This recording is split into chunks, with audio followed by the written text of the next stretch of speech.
అందరికీ నమస్కారం. Welcome back to my YouTube channel moral talks. Please do share, like, subscribe to my YouTube channel. Venkatapuram అనే చిన్న గ్రామంలో అందరికీ అక్కలాగా ఆదరించే అమ్మాయి ఆరాధ్య.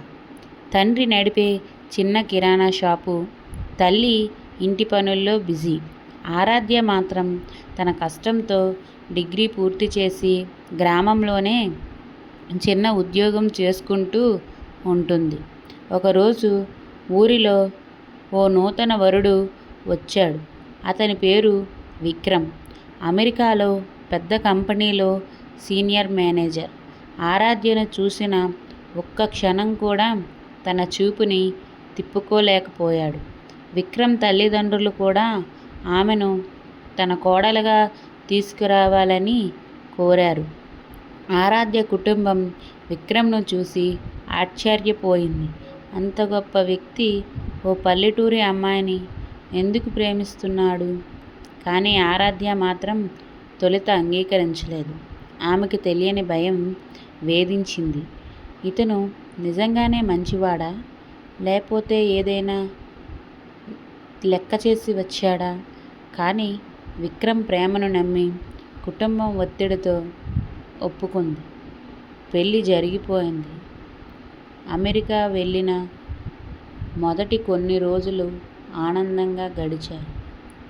కానీ ఆ తరువాత విక్రమ్ నిజస్వరూపం బయటపడింది. అతను రాత్రిళ్ళు ఏదో రహస్యంగా పనిచేస్తుండేవాడు. ఎవరో అపరిచిత వ్యక్తులు ఇంటికి వస్తూ ఉండేవారు. ఆరాధ్య ఏదైనా అడిగితే విక్రమ్ కోపంగా మారిపోతాడు. ఒకరోజు ఇంట్లో ఓ మూలన తాళం వేసిన గదిలోంచి చిన్నగా ఏడుపు శబ్దం వినిపించింది. భయంతో గదిని తెరిచే ప్రయత్నం చేసింది. కానీ విక్రమ్ అడ్డుకున్నాడు. ఈ గదిలో నీకు ఎప్పుడు రావాలనే అవసరం లేదు అంటూ హెచ్చరించాడు.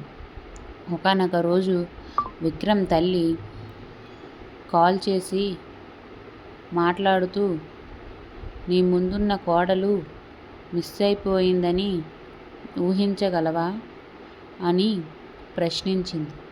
ఆరాధ్య గుండె ఆగిపోయినంత పనయింది. అంటే విక్రమ్ గతంలో పెళ్లి చేసుకున్నాడా? అందరూ చెప్పింది అబద్ధం. తాను విక్రమ్కి రెండో భార్య. ముందు పెళ్ళైన ఆ అమ్మాయి ఏమైంది?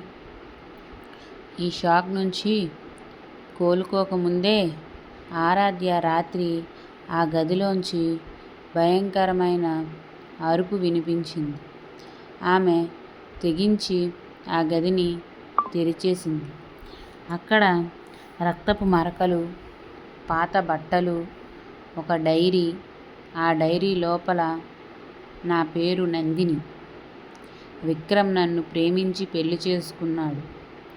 కానీ ఇప్పుడు నా ప్రాణం ప్రమాదంలో ఉంది అని రాసుంది. ఇది చూసిన ఆరాధ్య గుండెల్లో చెమట పట్టిపోయింది. అంటే విక్రమ్ తన మొదటి భార్యను మాయ చేశాడా? ఇదే ఆలోచనలో ఉన్నప్పుడు వెనక నుంచి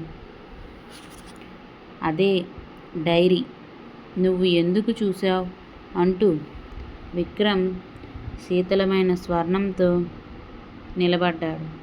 ఆరాధ్య మరింత భయంతో వెనక్కి తగ్గింది. ఆరాధ్యను గదిలోకి లాక్కెళ్ళి, నువ్వు నందినిలాగే నా రహస్యాన్ని బయట పెట్టాలని అనుకుంటున్నావా అని విక్రమ్ దెయ్యంలా నవ్వాడు. కానీ ఆరాధ్య సహాయం కోసం ముందుగానే తన స్నేహితురాలికి సమాచారం పంపించి ఉండింది. కొద్దిసేపటికి పోలీసులు అక్కడికి వచ్చారు. విక్రమ్ అరెస్ట్ అయ్యాడు. ఆ గదిలో పాత కేసుల ఆధారాలు దొరికాయి. అతను ఓ క్రిమినల్ అని బయటపడింది. ఆరాధ్యకు న్యాయం జరిగింది. ఆమె గ్రామానికి తిరిగి వచ్చి తన జీవితాన్ని కొత్తగా మొదలుపెట్టింది. ప్రేమ కంటే నమ్మకమే ముఖ్యం. కొన్ని ప్రేమ బంధాలు పేరుతో ఊహించని భయంకరమైన వాస్తవాలను తెరపైకి తెస్తాయి అని తెలుసుకుంది.